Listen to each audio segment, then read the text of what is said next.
नाजरीन, रुपया पैसा में आपको खुशामदीद कहते हैं। मैं हूं अली नासिर। बैठकर यही देख रहा था कि भाई सन 2019 के अंदर क्या क्या हुआ और सन 2020 के अंदर यानी नई दिहाई में हमारे लिए क्या क्या तोहफे ताइफ रखे गए हैं। मैं ये बताता चलूं कि 2019 एक बहुत ही ड्रेडफुल ईयर था पाकिस्तान की इकॉनमी के लिए और इसमें बहुत सारी अशिया की कीमतों के अंदर बड़ी तेजी से इजाफा हुआ। मैं एक एक करके बीच में प्रोग्राम के अंदर उस पर बात करता रहूंगा, लेकिन इससे कबल कि मैं ये बात करूं, आपको पता है मैं चुटकुला छोड़ता हूं, फिर उसकी वीडियो जो है और महीना भर चलती है। वीडियो आपकी भी है, जी जी आपकी भी है, वीडियो मेरी भी है। जब भी कोई पुर्जा अपनी जगह से हिल जाता है, उस पुर्जे को वापस उसकी जगह पर लगाने के लिए वीडियो है हमारे पास। भले वो आए कहीं से भी, किसी के जरिए से आए। गैरों के खत में भी तेरे पैगाम आते हैं, कोई माने या ना माने मेरे नाम आते हैं। बात यह है कि सब लोग ठीक हो जाएं, ये दुनिया के मुनकर नकीर आपकी नोटिंग कर रहे होते हैं। हर एक की वीडियो है हमारे पास, हर एक की। आप बेफिक्र हो जाइए, बस ये है कि अपनी जगह से ना हिलिए, जो काम दिया गया है वो काम करते रहिए और अगर अपने काम के हिसाब से पूरे उतरेंगे तो फिर वीडियो हम छुपा देंगे, उसके असरात सर से पैर तक मिटा देंगे। समझने वाले लोग समझ गए। अब आ जाए दोबारा 2020 के मामलात। जनाबे वाला न्यू ईयर गिफ्ट, मुझे तो बड़ी तवक्को थी अच्छे अच्छे तोहफे ताइफ मिलेंगे, लेकिन न्यू ईयर के गिफ्ट हमें मिले क्या? पेट्रोल की कीमत में 2 रुपए 61 पैसे इजाफा है, दुरुस्त कह रहा हूं। अगर देखें तो बिजली की कीमत के अंदर मुझे बताया जा रहा, शोबा तहकीक बता रही है कि इलेक्ट्रिक वालों ने तकरीबन 5 रुपए इजाफा कर दिया। शायद थोड़ा सा कम हो या मुमकिन है थोड़ा सा ज्यादा हो, पर यूनिट है 4 रुपए 90 पैसे टू बी एग्जैक्ट। इसके अलावा सालाना बुनियादों के ऊपर तो हालात और ज्यादा खराब हैं, लेकिन दौरान प्रोग्राम आपको बताऊंगा। गैस की कीमतों के अंदर भी इजाफा कर दिया सर्दियों का मौसम देखते हुए। अच्छा, लेकिन कॉन्फिडेंस अब आया है। तमाम लोग जो इधर उधर की बातें करते थे और मैं कहता था कि टिकटॉक पाकिस्तान का मुस्तकबिल है, लोग मजाक उड़ाते थे। जब मैं ये हरीम शाह, भोला रिकॉर्ड, नासिर खान जान हैं और नोमान खान दी लेजेंड के बारे में बात करता था, लोग कहते थे क्या ड्रामेबाज, जोकर लाके बिठा दिया बिजनेस का प्रोग्राम करने के लिए। अरे जोकर मैं नहीं, जोकर तुम हो। तुम लोग बहुत बड़े जोकर हो और जोकर के साथ साथ तुम वो भी हो, क्या कहते हैं आमिर लियाकत भाई, हाँ बेवकूफ वो भी हो। समझ तो तुम गई हो कि तुम लोग क्या हो, लेकिन फिर भी आगे चलते हैं। बात यह है कि इस सारे ड्रामे के दौरान सारी चीजें महंगी करके आपको मजीद बना दिया है बेवकूफ। तो आपको समझ में नहीं आई कि ये तो सामने ड्रामा चल रहा है, अंदरूने खाना ये ड्रामा चल रहा है। नोटू पैसा ये लोग दबा के कमा रहे हैं और तुम लोग उनका बूथा देख रहे हो। चलो खुश रहो, आबाद रहो। इनके फजूल के झगड़े, लड़ाइयों और तस्वीर में कौन है उसके बारे में सोचते रहो। दूसरी जानिब चीजें महंगी होती रहेंगी, रोटी तरकारी नहीं मिलेगी। मैं अपना मेहमान का तारुफ कराने से पहले ना एक छोटी सी बात आपको बताता हूं। अगले दिन मैं किसी के घर गया। मैं घर गया तो मैं क्या देखता हूं कि एक बहुत ही खूबसूरत लड़की कमरे में आई, लेकिन बालों में उसके चांदी आ गई थी। चांदी माने सफेद हो रहे थे थोड़े थोड़े बाल। तो मैंने लड़की के वालिद साहब से पूछा कि आपने अपनी बेटी की शादी नहीं की? तो यार यकीन करें, उनके वालिद साहब मेरे सामने रोना शुरू हो गए। कहने लगे बेटा, ख्वाहिश तो मेरी बहुत है कि मैं इसकी शादी कर दूं, लेकिन क्या करूं, मेरे पास ना तो इसकी जहेज के लिए पैसे और ना इसकी शादी के लिए। मेरे दिल से बदवा निकली उन लोगों के लिए जिन्होंने हालात को यहां पहुंचाया। उस लड़की की आंखों में जो मैंने बेबसी और बेकसी देखी, उस बाप की आंखों में जो मैंने बेबसी और बेकसी देखी, बेशक ये जो जलजले आ रहे हैं ना, ये ठीक आ रहे हैं, एक दिन बहुत बड़ा आ जाएगा। मैं मामू नहीं हूं वो जो बताता है जलजले आएगा, लेकिन मैं बता रहा हूं कि तुम लोगों के जो आमाल हैं, तुम्हारे हुकूमत और तुम्हारी जो हुक्मरान है जो काम कर रहे हैं, इसके बाद जलजले ही आएंगे और आजाब ही आएंगे। भले तुम उनको इम्तिहान कहते रहो, लेकिन तुम लोगों पे आएंगे। मेरे मेहमान हैं जनाब अहमद चिनाई साहब, डायरेक्टर पाकिस्तान स्टॉक एक्सचेंज। इसके अलावा भी इनके बहुत सारे तारुफ हैं, वक्त लेकिन बड़ा मजीद लग जाएगा, फहरिस्त बड़ी लंबी। वेलकम करता हूं सर आपको। आप भी सोच रहे होंगे कैसी बातें कर रहा है, लेकिन मैं आपको बता रहा हूं कि ये अवामी बातें। खैर भाई, मैं आपसे हार गया, आप जीत गए। आपने स्टॉक एक्सचेंज के बारे में कहा था स्टॉक एक्सचेंज अच्छा करेगी, मैंने कहा अच्छा नहीं करेगी, लेकिन ज़ाहिरी बात है आपका तजुर्बा, आपकी वुसअत नज़र और आपका जो मुशाहिदा है वो मुझसे बहुत ज़्यादा आगे का है। आपने कहा आगे जाएगी, चलेगी। आज भी मुझे प्रोग्राम के आगाज़ से पहले बता रहे 810 पॉइंट से ज़्यादा का इजाफा है। भाई मुल्क के हालात तो ऐसे नहीं है, आप लोग क्या चक्कर चला रहे हैं? कौन सा कोई आपके पास जो शानदार है जिसको पीने के बाद मार्केट ऊपर जा रही? जी बिस्मिल्लाहिर्रहमानिर्रहीम। देखिए, दो बुनियादी बातें हैं जो हमने देखनी भी हैं, जो माजी है उससे भी सबक सीखना है, और वे फॉरवर्ड जो है वो हम कैसे चलना है उसको भी हमने अपने आप को एनालाइज करना है।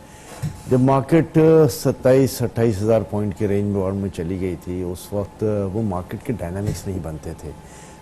उसकी वजूहात जो भी थी उस पर मैं तफसील में नहीं जाना चाहूँगा, लेकिन वो मार्केट का वो लेवल था कि जहाँ दुनिया भर में हम लोगों को आवाज़ दे सकते थे कि आएँ इन्वेस्ट करें, और इसमें आपको हारने का कुछ नहीं है। मतलब एक तो होता है ना कि जब आप कारोबार करते हैं तो आपको पता है कि जी डाउन साइड ये है और अप साइड ये है, तो डाउन साइड उसमें कुछ भी नहीं था, अप साइड था।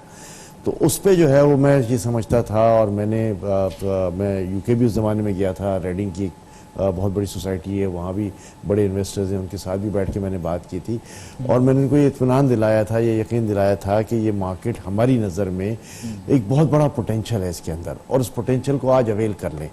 लोगों ने अवेल किया, वहाँ से भी किया, यहाँ लोकल इन्वेस्टर्स ने भी किया, और मैं समझता हूँ कि इसका ये रिएक्शन है कि मार्केट इस वक्त 42,000 पॉइंट पर आ गई है, जो ऑलमोस्ट मैं समझता हूँ कि 60-70% मार्केट जो है वो अब चली गई है।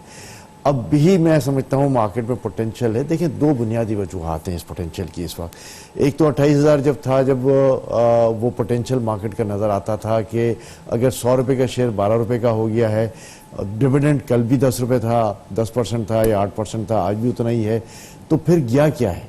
गया कुछ भी नहीं था।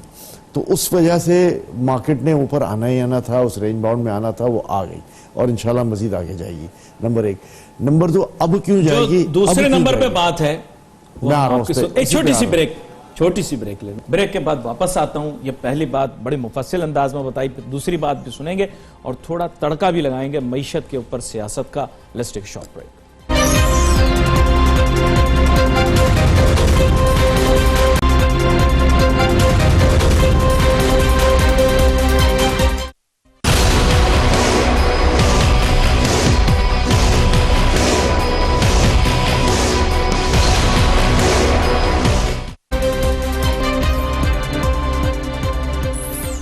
नाज़रीन, welcome back after the break.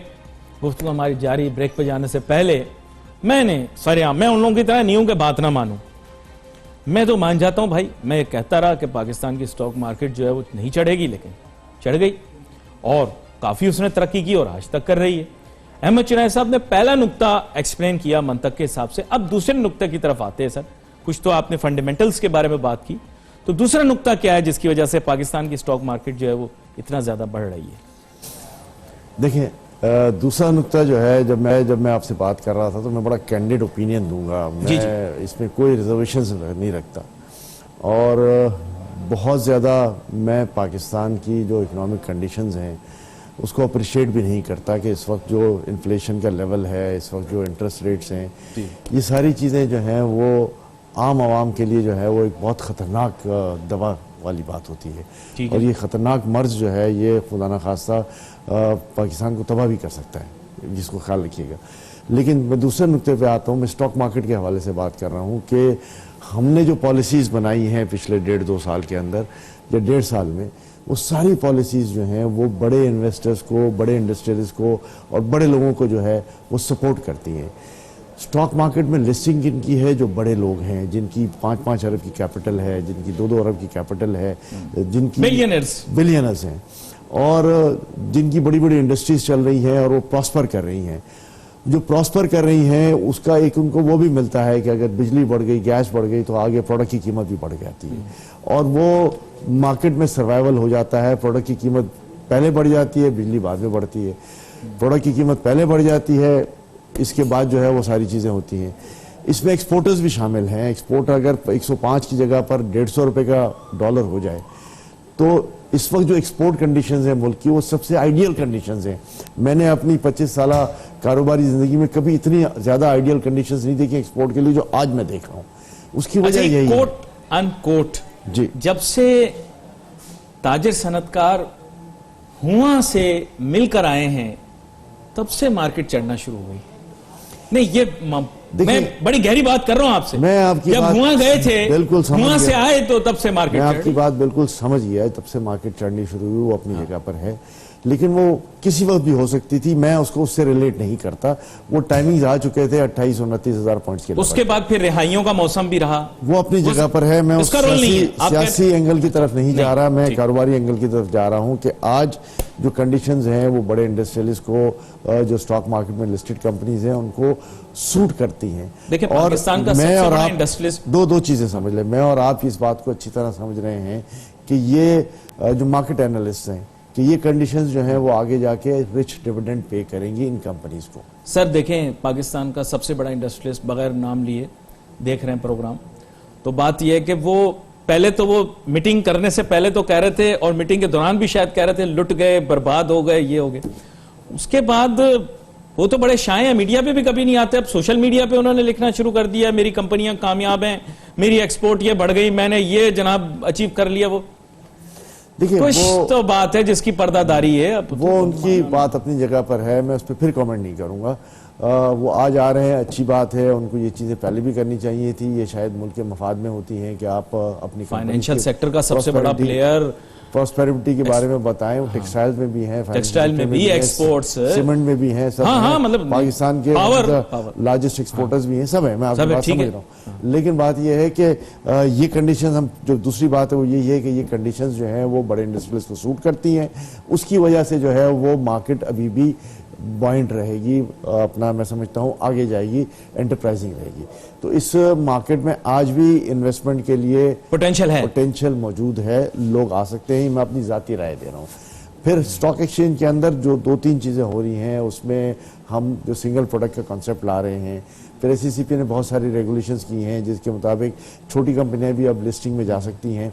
तो ये सारी चीज़ें जो हैं वो एक इन्वेस्टमेंट माहौल की तरफ हम आ रहे हैं। दूसरी तरफ जो मैं देख रहा हूँ वो मुल्क में इस वक्त जो कंडीशंस हैं, जहाँ इंटरेस्ट रेट 13.25% है, आम आदमी तो 17, 18, 19 से कम में ले नहीं सकता। इसके बाद ये मैं स्टेट बैंक के डिस्काउंट रेट की बात कर रहा हूँ। फिर जो इन्फ्लेशन है वो डबल डिजिट से अब क्रॉस कर गया है। जो आज प्राइस इंडेक्स अखबारों में आया है, वो कंज्यूमर प्राइस इंडेक्स जो है वो 12 था पिछले महीने, तो इस महीने शायद 19.2 है। ये सारी चीज़ें आम आवाम, जो मैं समझता हूँ मेजॉरिटी है, जो मुल्क का 95% तबका है, वो 95% तबका बुरी तरह पिस रहा है। उनके पास, उनकी समझ में नहीं आता कि मैं अपनी इस लिमिटेड सैलरी इनकम है उसके साथ कैसे गुजारा करूं, किस तरह मैं अपने बच्चों को स्कूल भेजूं, किस तरह मैं अपना किचन चलाऊं। ये सारी बातें जो है वो गवर्नमेंट के लिए लम्हा फिक्रिया होनी चाहिए और उस पर अब कॉन्सेंट्रेट करना चाहिए कि जो पॉवर्टी एलिवेशन है, जहां आपने चीज़ें बढ़ा दी, आपने बिजली बढ़ा दी, आपने गैस बढ़ा दी, आपने इंफ्रास्ट्रक्चर कॉस्ट बढ़ा दी, तो यहाँ सैलरी लेवल जो है वो नहीं है जो उस महंगाई को कम्पीट कर सके। बड़ी अहम बात आपने की है।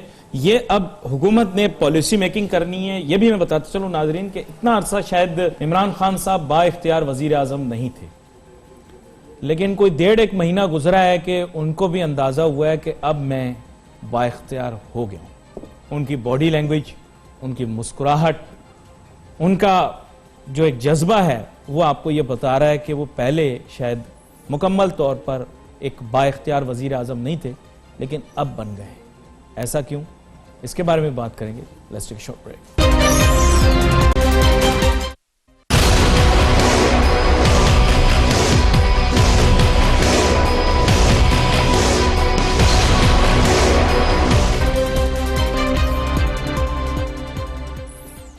पेशगोइयां गलत हो गई ना कयामत का हाल बताने वालों की।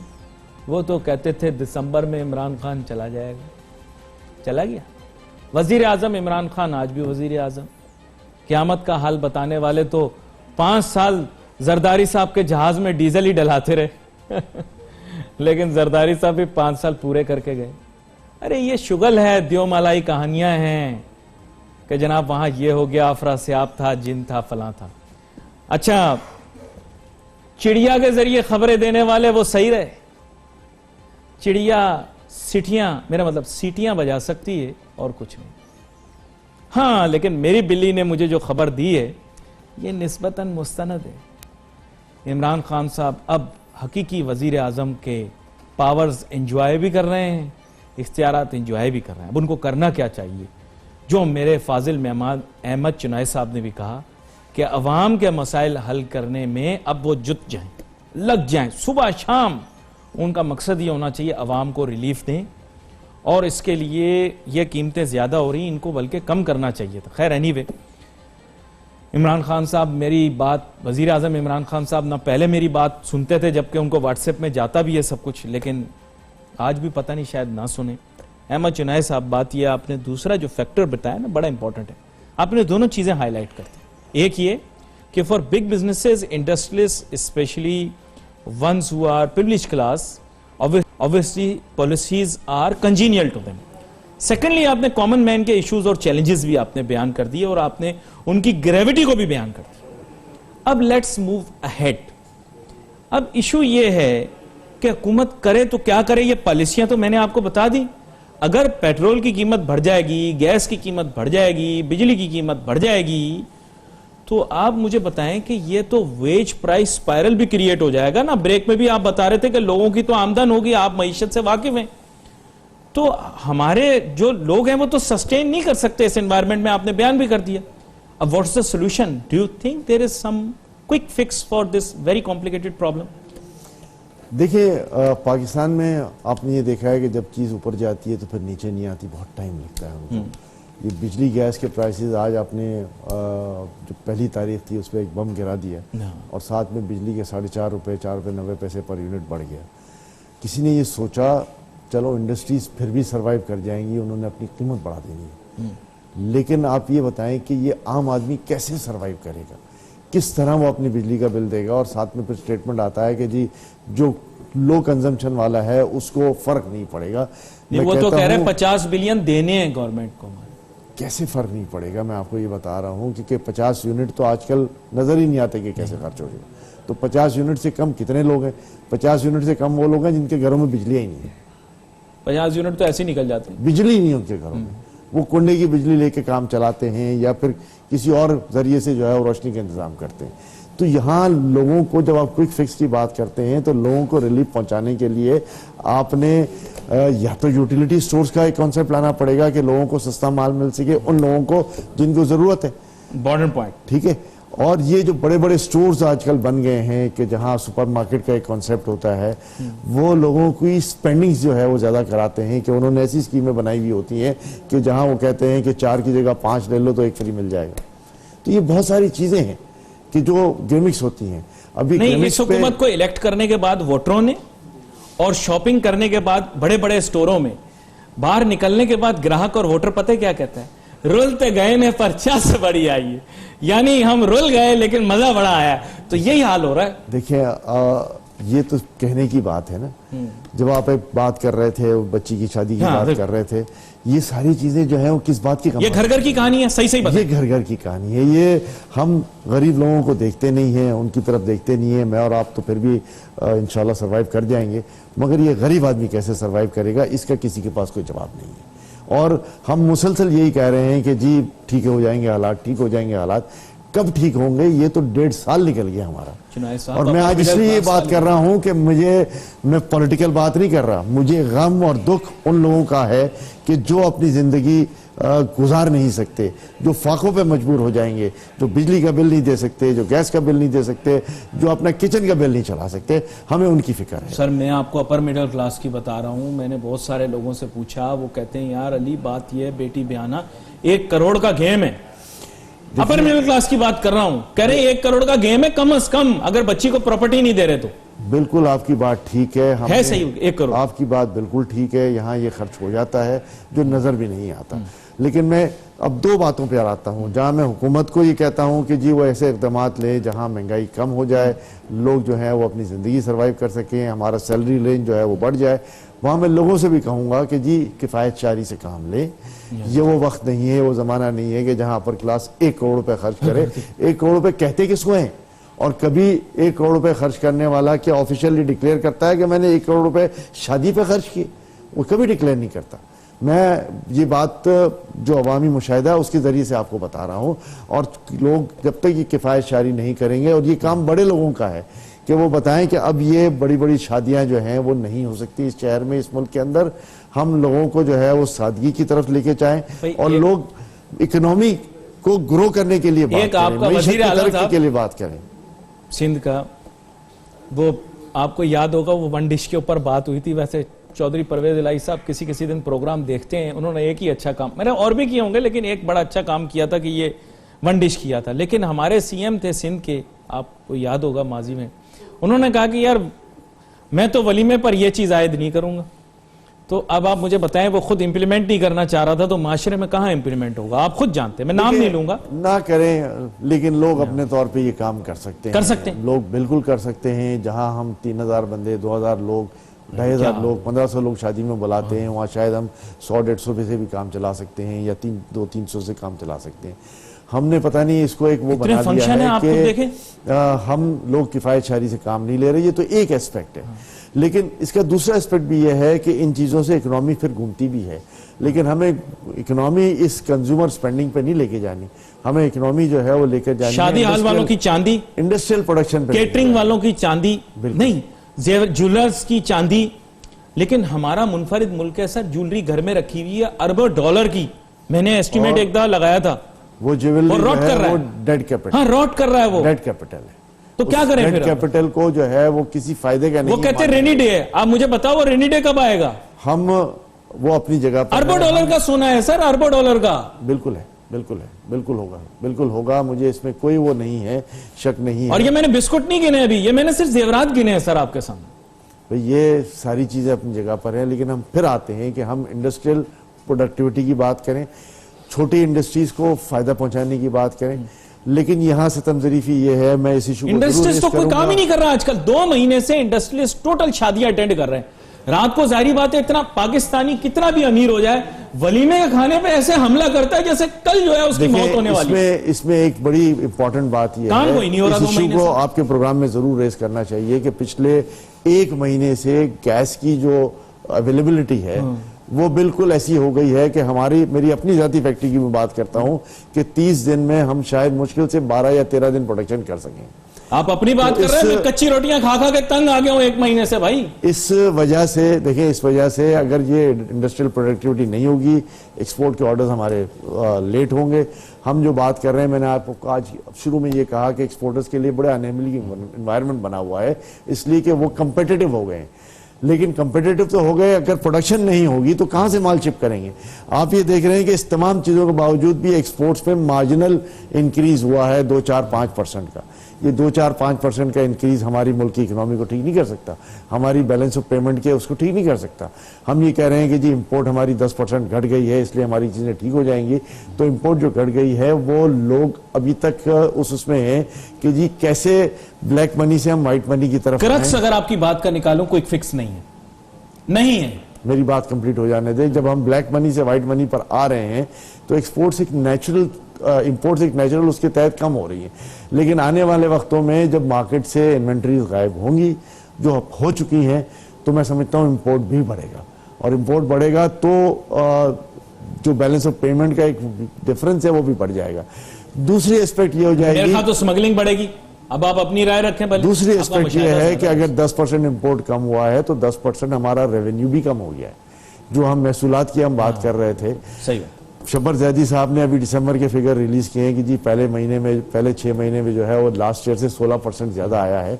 लेकिन आपने फिगर भी जो पूरे साल का रखा था वो एक बड़ा एम्बिशियस फिगर रखा था।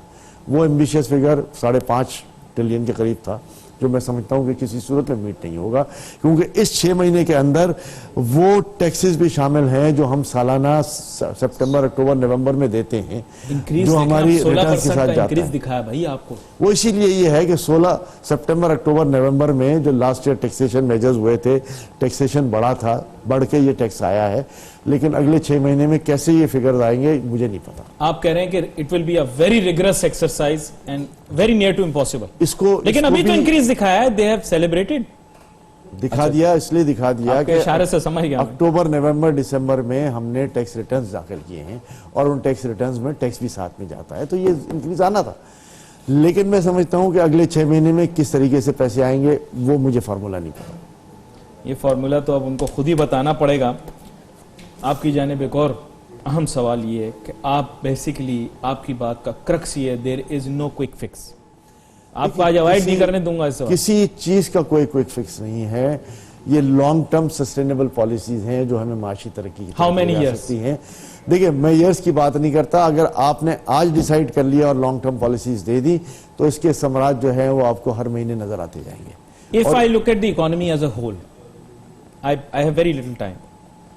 If I look at the economy as a whole, in the past decade, it was the second day of this decade, I have only seen Pakistan's economy going downhill at a macro level. Am I correct when it comes to industrial production, large scale manufacturing, mega project, dams? Absolutely correct. देखिए, मैं इसलिए correct कर रहा हूँ कि हमने 10 साल के अंदर ना अपना एक्सपोर्ट डबल किया, ना हमने अपना जो है वो माशी तरक्की में चीज़ें आगे बढ़नी थी वो बढ़ी, ना हमारा पॉवर्टी एलिवेशन हुआ।